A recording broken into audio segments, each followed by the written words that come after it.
के साथ आप सबसे मुखातिब हूँ मैं हिना जुबैर। आज परवाज डिस्कशन में हम जिस अहम मौजू पर बात करने वाले हैं उस पर हमारे वज़ीर-ए-आज़म नरेंद्र मोदी ने भी लाल किले की फसील से अपने खिताब के दौरान जिक्र किया। जी हाँ, हम बात कर रहे हैं बढ़ती आबादी की, और जाहिर सी बात है कि जब आबादी की बात होगी तो फिर ख़वातीन की सेहत से जुड़ी बात सबसे पहले आएगी। तो आज का हमारा परवाज डिस्कशन इसी मौजू पर हम बात करेंगे। हम जानेंगे कि आखिर जो बढ़ती आबादी है उसके लिए ख़वातीन अपनी तरफ से क्या कुछ कोशिशें कर सकती हैं, किस तरह की उन्हें फैसले लेने की आज़ादी होनी चाहिए, मां बनने की सही उम्र क्या होनी चाहिए, और ओवरऑल समाज पर इसका क्या कुछ असर, ये तमाम चीज़ें हम आज डिस्कस करेंगे हमारे ख़ास मेहमानों के साथ। हमारे साथ आज जो पैनल है, चलिए सबसे पहले उनसे तारुफ करवा देते हैं। हमारे साथ आज मौजूद रहेंगी हमारी बहुत ही जानी मानी ख़ास मेहमान है ताहिरा हसन साहिबा, लखनऊ से हमारे साथ मौजूद रहेंगी। समाजी कारकुन हैं और इस तरह के मौज़ूआत पर लगातार काम भी करती रही हैं। ताहिरा हसन साहिबा, आपका बहुत इस्तकबाल करना चाहेंगे अपने ख़ास प्रोग्राम परवाज डिस्कशन में। और हमारे साथ जयपुर से मौजूद रहेंगी डॉक्टर नसरीन भारती, जो कि एक्स प्रेसिडेंट है AIWGDA के, और दोनों से हम अपनी जो बातचीत है वो लगातार जारी रखेंगे। सबसे पहले ताहिरा हसन साहिबा, आपसे ही शुरुआत करना चाहेंगे क्योंकि ये एक अहम मौजू है, आबादी और ख़वातीन। इस पर बात करना आज के तनाजुर में सबसे ज्यादा जरूरी हो जाता है। खुलकर बिल्कुल, देखिए जब हम बात करते हैं ख्वातीन को लेके, तो देखिए पहली बात तो कि चाइल्ड मैरिज को इसीलिए मना किया जाता है कि 18 साल से पहले जो बायोलॉजिकली जो बॉडी है वो तैयार नहीं होती कि बच्ची जो है वो एक और बच्चे को जन्म दे या उसको अपने पेट में उसको पाल सके। जाहिर है ब्लड और सब चीज मां से ही जाता है, इसीलिए बार बार कहा जाता है कि साइंटिफिकली बॉडी जो है वो तैयार नहीं होती है, इसलिए 18 साल के बाद करना चाहिए। अगर उससे पहले बहुत से हम देखते हैं कि माँ जो है डिलीवरी में उनका इंतकाल हो जाता है, मदर मोर्टेलिटी बहुत बढ़ी हुई है हमारे देश में, तो जाहिर है वो इस वजह से होता है कि बच्ची पूरी तरह से तैयार नहीं होती है डिलीवरी के लिए, बच्चा पैदा करने के लिए। लेकिन चाइल्ड मैरिज के या 18 से कम की एज में जो शादियां होती हैं उसमें इस तरह की बहुत ज्यादा देखने को मिलता है, इस तरह के रिजल्ट देखने को मिलते हैं। उसके अलावा भी देखिए जो औरत है वो कहा जाता है जल्दी जल्दी अगर ज्यादा बच्चे पैदा करती है तो उसके जिस्म पे फौरन उसका असर दिखने लगता है। मैं कहती हूँ लखनऊ जो उत्तर प्रदेश का कैपिटल है और सबसे बड़ा प्रदेश है उत्तर प्रदेश, यहाँ पर लखनऊ में क्वीन मैरी में मैं खुद मिली हूँ, ऐसी औरतें आती हैं जो 2 ग्राम हीमोग्लोबिन लेके आती हैं। यहाँ पे गायनेकोलॉजिस्ट हैं अमिता पांडे जो मेरी दोस्त भी हैं, उन्होंने कई बार इस बात को कहा कि कई बच्चे होते हैं और वो लेके इस तरह से माँ के अंदर खून की कमी हो जाती है, खाना ठीक से नहीं मिल रहा होता है, उसको दवा ठीक से मैसर नहीं हो रही होती है, एक बच्चा छोटा होता है इसको वो दूध पिला रही होती है, दूसरा बच्चा फिर वो प्रेग्नेंट हो जाती है। तो जाहिर है कि ख्वातीन के लिए, औरतों के लिए इस पे कंट्रोल बहुत जरूरी है, उनकी सेहत के लिए जरूरी है। जो बच्चे हैं, जो 1-2 बच्चे पहले हैं, उनके लिए माँ की बहुत जरूरत है। अक्सर क्या होता है कि माँ जब गुजर जाती है तो पीछे अपने बच्चे भी छोड़ जाती है जिनकी परवरिश भी ठीक से नहीं हो पाती है, इसलिए इस पे बहुत ज्यादा अहमियत देनी चाहिए। और औरत को बिल्कुल इस तरह से कई बार हम लोग बात करते कहते नहीं ऐसा कुछ नहीं होता है, तो औरत कोई बच्चा पैदा करने की मशीन नहीं है, उसको इंसान की तरह समझना चाहिए और साइंटिफिकली चीजों को समझना चाहिए कि scientifically it is not good for the woman कि वो जल्दी जल्दी प्रेग्नेंट हो, 18 साल से पहले प्रेग्नेंट हो और छोटा बच्चा 1 साल का है प्री प्रेग्नेंट हो जाए, इस औरत के लिए नहीं बेहतर है। तो जाहिर है और बच्चों के लिए क्या होगा ये सोचना चाहिए और इसकी अवेयरनेस मुझे लगता है प्रोग्राम बहुत चलाने चाहिए। मैं तो आपको बहुत मुबारकबाद देती हूँ कि आपने जो ये प्रोग्राम किया, मैं तो इसको अवेयरनेस प्रोग्राम की तरह देख रही हूँ कि ये दूर दूर तक जाए, लोग सुने और समझें, और खासकर हमारी ख्वातीन जो हैं वो समझे कि बिल्कुल इसके लिए वो बिल्कुल इसके लिए राजी ना हो, क्योंकि बहुत सी जगह मैं राजी वर्ड इसलिए इस्तेमाल कर रही हूँ कि हमारे यहाँ डिसीजन मेकिंग में औरत बहुत कम उसका परसेंटेज है। बिल्कुल, ज्यादातर डिसीजंस जो है ये पेट्रियार्कल सोसाइटी है, वहां पर मर्द लेते हैं, शौहर लेता है। आप समझिए, इस लखनऊ में मैं 3 साल पुरानी बात आपसे बता रही हूं कि एक औरत को गांव से लाकर 2 ग्राम हीमोग्लोबिन था, वहां डाल दिया गया। जब ब्लड देने की बात आई तो हस्बैंड ने नहीं दिया, वो भाग गया। वहां पर डॉक्टर्स ने अरेंज करके दिया किसी हाल से, लेकिन वो बची नहीं औरत। आप सोच सकते हैं कि एक छोटा बच्चा उसके साथ और 1-2 बच्चे और जो घर पे छोड़ के आई होगी। तो इस तरह की इसको समझना होगा कि औरतों को इसका डिसीजन अब लेना होगा 21वीं सदी में। उन्हें नहीं कहना होगा, इसके लिए उनको अपने बारे में सोचना होगा, समझना होगा, अपने बच्चों के बारे में। मैं तो कहना चाहती हूं कि शौहरों को भी, मर्दों को भी ये समझना होगा कि अगर वो इस तरह करते हैं तो जाहिर है औरत को कोई बच्चा पैदा करने की मशीन मत समझिए। आपके घर पे उसका गलत इफेक्ट पड़ेगा, आपके बच्चों की परवरिश पे गलत इफेक्ट पड़ेगा। जी ताहिरा हसन जी, यहाँ पर एक बात और भी काफी अहम हो जाती है। कभी भी आबादी को रिलीजन या मजहब से जोड़कर नहीं देखना चाहिए। मेरे ख्याल से जिस तरह से ईरान की जो एग्जाम्पल है वो हमारे सामने है कि ईरान ने किस तरह से इनकलाबी तौर पर आबादी की रोकथाम के लिए कदम उठाए और साफ बात कही कि भाई अगर हम बच्चे को दुनिया में जरूरी है लाने का हक तभी रखते हैं जब हम उसको तमाम वसाइल दे सकें। ठीक है कि नहीं? बेहतर परवरिश, बिल्कुल बेहतर परवरिश दे सके और हेल्दी माँ हो जो बच्चे को देख सके, बेहतर एजुकेशन दे सके, आगे बढ़ा सके, एक खूबसूरत जिंदगी उस बच्चे को दे सके। हाँ। जिसे इस दुनिया में लाए। तो इसमें एक औरत की क्या अहम जिम्मेदारी आप समझती हैं? जिस तरह से हमने बात करी कि उसको डिसीजन लेने का हक होना चाहिए, कब उसको माँ बनना है, कब नहीं बनना है, और जो गैप है वो बहुत जरूरी है पूरी नशोनुमा के लिए, माँ और बच्चे दोनों के लिए। बिल्कुल बिल्कुल 3 साल 4 साल का गैप बहुत जरूरी है। माँ की बॉडी जो है वो बिल्डअप होते होते एक प्रेगनेंसी और एक डिलीवरी के बाद फिर बच्चे को फीड करती है, क्योंकि अब तो ये कहते भी हैं कि माँ को ही फीड कराना चाहिए बच्चे को, तो फीड करती है। उसके बाद फिर उसको टाइम चाहिए होता है बॉडी की रिबिल्ड, बच्चे की देखभाल। देखिए जिस बच्चे को लाएं उसकी भी सही देखभाल। जब एक बच्चा छोटा सा है और दोबारा माँ प्रेग्नेंट हो जाती है तो जाहिर प्रेगनेंसी में प्रॉब्लम्स होती है, उस बच्चे को नहीं देख पाती ठीक से, उसकी तरबियत नहीं हो पाती, उसकी देखभाल नहीं हो पाती। तो 3-4 साल का गैप रखना, उसके बहुत से तरीके हैं, उनको इस्तेमाल करना चाहिए और ये गैप रखना चाहिए। और 2 बच्चे, मुझे लगता है 2 बच्चों के बाद औरतों को कैपिटल एन से नो कह देना चाहिए, क्योंकि 2 बच्चों की परवरिश करना, आगे ले जाना, क्योंकि देखिए जिस तरह से आबादी बढ़ रही है, आपको वो फंडामेंटल राइट जो मिलने चाहिए वो कैसे मिलेंगे? जमीन खत्म हो रही, पानी की आप देख रही क्या त्राही है। पानी एक जमाने में बूंद बूंद पानी मिलना मुश्किल हो जाएगा। तो जाहिर है ये बहुत जरूरी है और इसको बिल्कुल रिलीजन से जोड़ के नहीं देखना चाहिए। दिमाग से काम करते हुए, जो जरूरत है उसको देखते हुए बिल्कुल कंट्रोल करना चाहिए इसको। जी ताहिरा जी, यहाँ पर एक और अहम बात है कि अब क्योंकि हमारा माशरा जो है वो बदल रहा है, तो क्यों ना इस तरह की तालीम और बढ़ती आबादी के जो नुकसानात हैं वो हम स्कूल या कॉलेज लेवल से ही शुरू कर दें, सेमिनार्स किए जाएं, अवेयरनेस प्रोग्राम किए जाए। जिस तरह से आपने कहा कि हमारा ये प्रोग्राम इस सिलसिले की एक कड़ी के तौर पर भी देखा जा सकता है। इसी तरह की चीजें बहुत जल्द तेजी से लाने की जरूरत।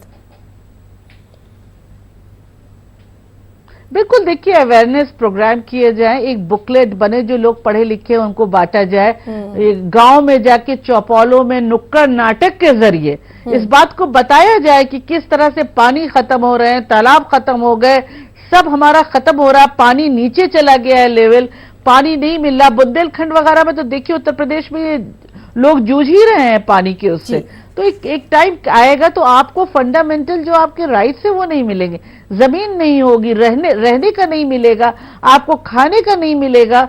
कैसे इतना फूड ग्रेन आप पैदा करेंगे कि इतनी बड़ी आबादी को दे सके? तो जाहिर है कि इस बात को समझना होगा और बच्चों की बेहतर तालीम के लिए ये भी समझना होगा कि अगर आपके पास 6, 7, 8 बच्चे हैं तो आप तालीम कैसे बेहतर देंगे? जिस बच्चे को आप इस दुनिया में लाए हैं उसे बेहतर तालीम दें, जिससे वो डिग्निफाइड तरीके से रह सके। राइट टू लाइफ जो हमारा कॉन्स्टिट्यूशन का आर्टिकल है, उसको तभी हो पाएगा ना, सरकारें भी तभी दे पाएंगी जब जमीन ही नहीं होगी, पानी ही नहीं होगा तो कहां से देंगे? जब हमारे पास फूड ग्रेन खाद्यान्न ही नहीं होगा तो कहां से वो दिया जाएगा? वो कमियां कैसे दूर की जाएंगी? तो मुझे लगता है ये अवेयरनेस प्रोग्राम, नुक्कड़ नाटक, पैम्फलेट इस तरह से बांटकर रेडियो पर और टीवी पर जैसे आप कर रही हैं, बहुत खूबसूरत बात है कि यहाँ पर ख्वातीन देखेंगी, समझेंगी, सोचेंगी, जहन में उनके ये बात आएगी, इसको करना चाहेंगी। ये बहुत जरूरी है कि इस तरह के प्रोग्राम ज्यादा से ज्यादा टीवी पे आए, गांव में जाएं, और जाहिर है अब आज टीवी गांव के कोने कोने में देखा जा रहा है, रिमोट एरियाज में भी, तो मैक्सिमम इस तरह के प्रोग्राम लाके उन्हें बताया जाए कि क्यों जरूरी है और खासकर हमारी औरतों की हेल्थ के लिए क्यों जरूरी है। मदर मोर्टेलिटी सुनते हैं कि माए बच्चा पैदा होने में मर गई, आए दिन हम सुनते हैं, और खासकर जो हमारा मार्जिनलाइज क्लास है वहां बहुत है, मैं तो कहूंगी मिडिल लोअर मिडिल क्लास में भी है, क्योंकि माए जो है अक्सर कई बच्चे हैं उनको देख रही हैं, वो ठीक से उनको ग़िज़ा नहीं मिल रही है, बच्चों को भी देख रही हैं, फीड भी कर रही है, बच्चे भी पैदा कर रही हैं, तो जाहिर है कि ये बड़ा मतलब एक पूरी तरीके से औरत की जिंदगी पर भी एक बहुत बड़ा असॉल्ट है। और हमारे साथ जो है जयपुर से डॉक्टर नसरीन भारती भी जुड़ चुकी हैं। डॉक्टर नसरीन भारती साहबा, आपका बहुत इस्तकबाल करना चाहेंगे अपने ख़ास प्रोग्राम परवाज़ डिस्कशन में। और यहाँ पर हम बात कर रहे हैं जो बढ़ती हुई आबादी है उसका किस तरह से ख़वातीन नोटिस ले सकती हैं, जो लेडीज़ हैं, तो उनके हेल्थ के पॉइंट ऑफ व्यू से कुछ अहम चीज़ें बताइए।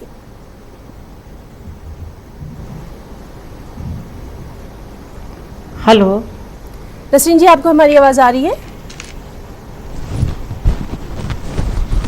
हाँ अब आइए, बीच में थोड़ा सा जी डिस्टर्ब हो गई थी। जी जी जी, तो एक जी डॉक्टर के जी तौर क्या क्वेश्चन है आपका? जी, एक डॉक्टर के तौर पर आप किस तरह से ख़वातीन को मशवरे देना चाहेंगी कि प्रेगनेंसी को लेकर या आबादी जो है उस इतनी जो बढ़ती जा रही है उसके लिए ख़वातीन का क्या अहम रोल? जी जी जी, अस्सलाम वालेकुम।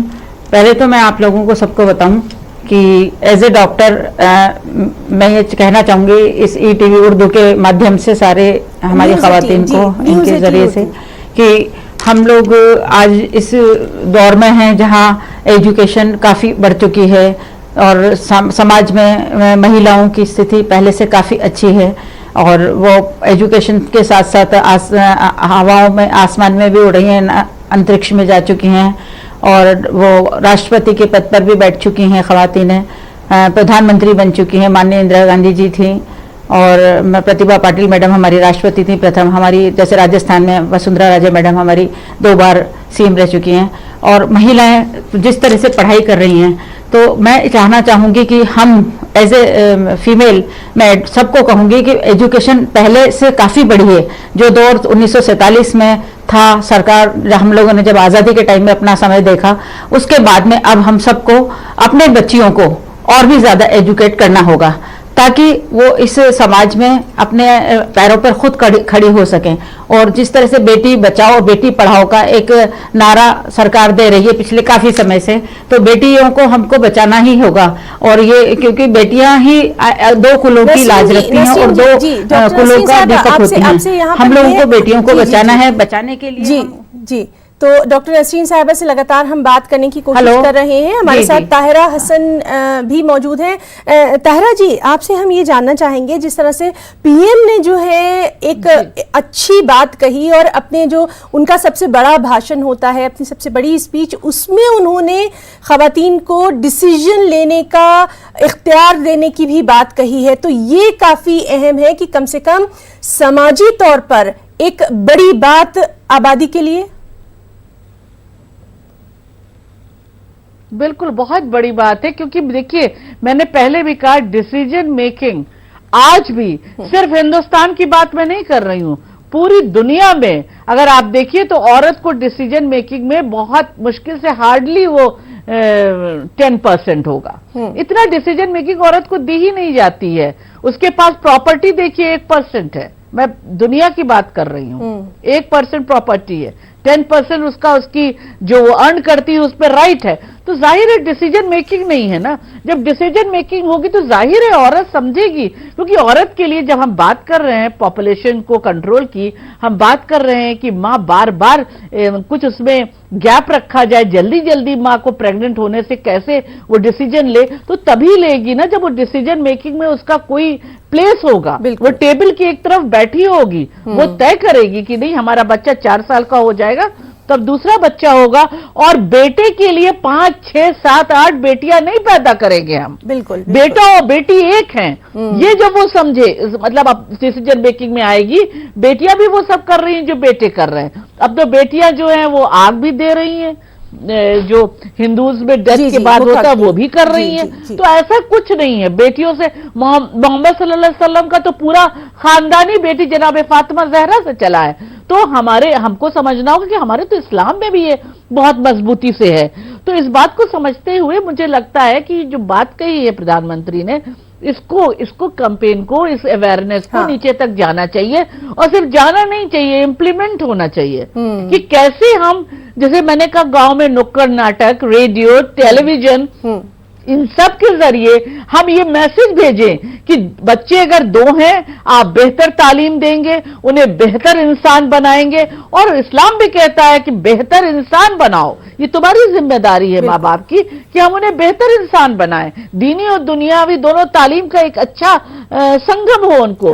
तो जाहिर है जब बच्चे 2 होंगे तो माँ बेहतर करेगी, 3 होंगे मैक्सिमम तो बेहतर करेगी। मुझे लगता है कि 2 की बात सबसे ठीक है, क्योंकि पॉपुलेशन बहुत बढ़ चुकी है, फंडामेंटल राइट्स मिल सके बच्चों को, और खासकर मार्जिनलाइज क्लास में हमारी जो औरतें हैं वो सबसे ज्यादा देखिए परेशान है। 4-4, 5-5 बच्चे आप यहाँ लखनऊ में देखिए, आप जाके भदोई में देखिए, ये कारपेट में सारे बच्चे, माँ बाप सब लगे हुए हैं। ना पढ़ाई है, ना उनके पास एजुकेशन पहुंच पा रही है, क्योंकि जाहिर है पेट पहले भरेगा तब एजुकेशन की बात। बिल्कुल बिल्कुल। तो हमें ये सोचना होगा कि किस तरह से इस अवेयरनेस प्रोग्राम को मजबूती से पहुंचाए। जी, तो सेहत हो गई, उसके बाद एजुकेशन है, एम्प्लॉयमेंट है, बहुत सारी चीजें जो हैं वो कोरिलेटेड हो जाती हैं पॉपुलेशन, आबादी से। डॉक्टर नसरीन भारती साहबा, आपसे जानना चाहेंगे, जिस तरह से हम देखते हैं कि एक औरत है जब वो माँ बनती है तो उसके जिस्म को बहुत सारी ज़रूरतें होती हैं जो पूरी होना चाहिए एक ख़ास टाइम पीरियड में। तो औरतों को किस तरह से ख़ास ख्याल रखना है अपना और अपने होने वाले बच्चे का, और ख़ास तौर से ये ना हो कि भाई लड़कियों की लाइन लग गई है क्योंकि लड़का नहीं है, इन तमाम चीज़ों को किस तरह से देखेंगी? जी, बच्चा जब एक महिला अब जब प्रेग्नेंट होती है तो उस समय में उसको अपनी खुद की हेल्थ का बेहद ध्यान रखना होगा। ये ध्यान रखने के लिए हमको ज़रूरी है कि महिला को प्रॉपरली डाइट मिले, प्रॉपर स्लीप मिले, प्रॉपर हाइड्रेशन हो, मतलब पानी वगैरह लिक्विड्स वो प्रॉपरली ले, और उसकी डाइट जैसे एवरी मंथ उसको अपना चेकअप डॉक्टर के पास जाके कराना है, महिला चिकित्सक हो या कोई भी गायनेकोलॉजिस्ट हो उसके पास, सरकारी में या प्राइवेट अस्पताल में। स्पेशली जी नसरीन साहबा, यहाँ पर हम बात कर रहे हैं जो बढ़ती आबादी है उसका कितना नुकसान है, और औरतें इस सिलसिले में किस तरह से अपना अहम रोल अदा कर सकती हैं? हाँ, बढ़ती आबादी से तो हम देख ही रहे हैं ना किस कदर से नुकसान हो रहा है। एजुकेशन खत्म, मतलब बच्चों को नहीं मिल पा रही है, आबादी बढ़ने की वजह से शिक्षा है, रोजगार नहीं है, और बीमारियां फैल रही हैं। जब तक हम लोग आबादी को बढ़ाते जाएंगे तो इसके लिए जरूरी है कि अवेयरनेस प्रोग्राम चलाए जाएं कि पढ़ाई कितनी जरूरी है, पढ़ाई करें, और बच्चे मैक्सिमम 2 बच्चे का हम टारगेट रखें। जिस तरह से चाइना में तो 1 चाइल्ड नॉर्म हो गया है, तो हमारे इंडिया में भी अब ऐसा होना चाहिए कि हमें 2 बच्चे या उससे ज्यादा नहीं पैदा करने चाहिए। लेकिन हमारे यहाँ क्या है कि कुछ लोग अशिक्षा की वजह से, जाहिलियत की वजह से सोचते हैं कि साहब हम लोग तो नसबंदी नहीं करा सकते, या आम अपने मुसलमानों में इस तरह की लोगों की धारणा है। लेकिन ऐसा नहीं है। हम लोग इस विज्ञान के युग में हमको जो विज्ञान कहता है उस हिसाब से चलना है। हमें अपने देश का भी ध्यान रखना है, और देश में आबादी जिस कदर बढ़ती जाएगी तो उसी तरह से रिसोर्सेस कम हो जाएंगे, जगह लिमिटेड है, खाना पानी सब चीजें लिमिटेड हैं। तो अगर हम इस तरह से बार बार आबादी बढ़ती रहेगी, चाहे वो हिंदू हो या मुसलमान, में सभी आम खवातीन से ये गुजारिश करना चाहूंगी आपके इस ETV उर्दू के माध्यम से कि वो अपना, जैसे भी मैडम ने बोला था कि डिसीजन पावर जब तक महिलाओं में नहीं आएगी, बेशक अगर महिला जब तक डिसीजन नहीं लेगी, वो डिसीजन कब लेगी? जब सेल्फ कॉन्फिडेंस होगी। सेल्फ कॉन्फिडेंस कब आएगा? जब वो पढ़ाई करेगी, जब वो पढ़ेगी। तो पढ़ेगी जब उसको, तो हमारा नैतिक दायित्व क्या है हम सबका, कि हम अपने बच्चियों को इतना पढ़ाएं कि वो अपने पैरों पर खुद खड़ी हों, अपने रोजगार पर लगें, चाहे वो सरकारी हो चाहे प्राइवेट हो, और वो अपने पति के साथ जो भी अपने ससुराल पक्ष के साथ बैठकर डिसीजन ले सकें कि हमको अब ऐसे करना है, हमको ऐसे करना है, बच्चियों को पढ़ाना है और उनकी एजुकेशन पे ध्यान देना है, और बच्चियों के साथ में हम चाहे बेटा बेटी कुछ भी हो, इसमें फर्क ना हो, क्योंकि आज हमारी जनता, आज हमारे समाज में क्या है कि बेटे को ही मांगा, वंश को चलाने वाला माना जाता है। यहाँ हम आपसे एक डॉक्टर की हैसियत से भी जानना चाहेंगे, एक डॉक्टर की हैसियत से भी, कि जिस तरह से हम देखते हैं जो खासतौर से हमारा हिंदुस्तानी सामाजिक जो एक ताना बाना है, उसमें एक औरत को अपना कितना ख्याल रखना चाहिए और अपनी सेहत को लेकर क्या कुछ खास? भाई औरतों को अपना ख्याल हेल्थ के लिए तो रखना ही चाहिए, क्योंकि हम लोग क्या है कि सारे परिवार को ध्यान देते हैं। हमारे समाज में ये है, हेलो जी आपके हमारे जो सोशल एनवायरनमेंट में हमारे यहाँ क्या है कि महिलाएं, मतलब औरतें अपने आप को लास्ट रखती हैं फैमिली में। वो पहले अपने बच्चों को खिलाएंगी, अपने सास ससुर को, अपने पति को। इस वजह से क्या है, वो अपनी डाइट पर भी प्रॉपर ध्यान नहीं देती हैं। जबकि होना क्या चाहिए कि वो खुद भी एक इंसान है, एक ह्यूमन बीइंग है, उसकी भी बॉडी की नीड्स है, उसकी भी एनर्जी जितनी चाहिए, जैसे 2500 किलो कैलोरी पर डे के हिसाब से चाहिए औरतों को, आदमियों को 3-3.5 के करीब चाहिए। तो वो सब किससे मिलेगी? प्रॉपर डाइट से। प्रॉपर डाइट में जैसे खाने में प्रोटीन, कार्बोहाइड्रेट, फैट, लेकिन उसका रूप क्या हो भाई, जैसे अनाज प्रॉपर्ली जाना चाहिए, जी। दालें, तो हमारे नॉनवेज, 18 उर्दू के खास दूध, दही की चीजें, इससे प्रोटीन मिलता है। मेहमान साथ में हमारे साथ लगातार मौजूद हैं। ताहिरा हसन साहिबा, आपसे हम ये जानना चाहेंगे, हमारे इस प्रोग्राम के जरिए किस तरह से हम एक आम औरत को समझा सकते हैं कि भाई जो बढ़ती आबादी है वो खुद उसकी सेहत के लिए कितनी नुकसानदेह है, खास क्या कुछ? नहीं, बिल्कुल। देखिए, पहली बात तो आपके प्रोग्राम बहुत, मैंने जैसे मुबारकबाद दी आपको, आपके प्रोग्राम के जरिए हिना ये औरतों पे जाएगा, ख्वातीन में हमारे जाएगा कि उनकी हेल्थ के लिए जरूरी है, और जिस बच्चे को वो यहाँ लाई हैं, दुनिया में लाई हैं, उनकी देखभाल करने के लिए उनको जिंदा रहना जरूरी है, हेल्दी रहना जरूरी है। अगर वो हेल्दी नहीं रहेंगी, बीमार रहेंगी, एक के बाद एक बच्चा हो रहा है, तो जाहिर है उनको प्रोटीन, विटामिन, आयरन, ये सब चीजें उस तरह से नहीं मिलेंगी। मैं कहती हूँ मार्जिनलाइज क्लास में भी पालक वगैरह से आयरन ले सकते हैं, लेकिन जब बच्चे होते हैं कई, तो माँ उन बच्चों को देखती है, फिर अपने को देखती है, जैसे अभी हमारे एक साथी ने कहा था। और हमारे यहाँ मैल नरिश्ड बच्चे हैं, तो आप माओ को सोच लीजिए, माएँ बच्चों को खिला के खा रही हैं, वो कितनी मैल नरिश्ड होंगी, उनका कितना बुरा हाल होगा, ना iron, carbohydrate sub level low होगा। तो ये हम उन जरिए पहुंचा सकते हैं कि बच्चों की बेहतर जिंदगी के लिए। और जाहिर है देश भी, ये मुल्क भी तभी आगे बढ़ेगा जब ये बच्चे हमारे हेल्दी होंगे, जो फाउंडेशन है, जाहिर है। तो ये हम आपके प्रोग्राम के जरिए जा सकता है कि 2 बच्चों रखे जाए, बीच में गैप रखा जाए 3 to 4 ईयर, क्योंकि पानी कम हो रहा है, ये हमारे सारे लोगों को मालूम होना चाहिए। वाटर क्राइसिस बहुत जबरदस्त तरीके से आ रही है, सारा पानी नीचे जा रहा है, ग्राउंड लेवल का पानी नीचे जा रहा है। एक वक्त आएगा कि पानी मुश्किल हो जाएगा। तो अगर पॉपुलेशन इसी तरीके से बढ़ी तो पानी नहीं होगा, जो खाद्यान्न जो पैदा हो रहा है वो इतना नहीं होगा कि सबको पूरा पड़े, भुखमरी हो जाएगी। जब लोगों की जिंदगी मुश्किल हो जाएगी, ऐसे में आपको अपने फंडामेंटल राइट की दवा ये सब मिलेगा कैसे? जो सरकार को देना है फंडामेंटल राइट, वो भी नहीं पहुंचा पाएगी। तो जाहिर है इसको समझना होगा कि बेहतर मुल्क बनाने के लिए, बेहतर घर को चलाने के लिए, बेहतर फ्यूचर इस देश का हो, हमारे बच्चों का हो, और हमारी महिलाएं जो वो हेल्दी हो, क्योंकि हेल्दी बॉडी में ही हेल्दी माइंड होता है। तभी वो बच्चों को बारे में बेहतर सोच सकती हैं, अपने बारे में सोच सकती हैं। तो ये बहुत जरूरी है कि हम पॉपुलेशन को कंट्रोल करें, क्योंकि बहुत तेजी से वक्त जा रहा है। जी बिल्कुल। अब जी इस तरह से जगह जगह आप देखिए पानी की क्राइसिस आ गई है, ये बढ़ती जाएगी। जी। डॉक्टर नसीम भारती साहिबा, आपसे भी आखिर में यही जानना चाहेंगे, एक औरत के लिए कितना जरूरी है सेहतमंद होना, और जब वो खुद सेहतमंद होगी तभी सेहतमंद माशरा होगा। बेशक औरत का सेहतमंद होना जरूरी है। अभी अपन जैसे बोल रहे थे थोड़ी देर पहले ही मैंने आपको बताया कि खाने में उसको अपना डाइटरी शेड्यूल को चेंज करना होगा। हमारी यहाँ महिलाओं को मैंने बताया ना, वो अपने बच्चों पर ध्यान देती हैं, अपने हस्बैंड पर देती हैं, अपने सास ससुर या परिवार पर देती हैं, खुद पर नहीं देती हैं। तो उसको अपने आप को भी ध्यान देना चाहिए।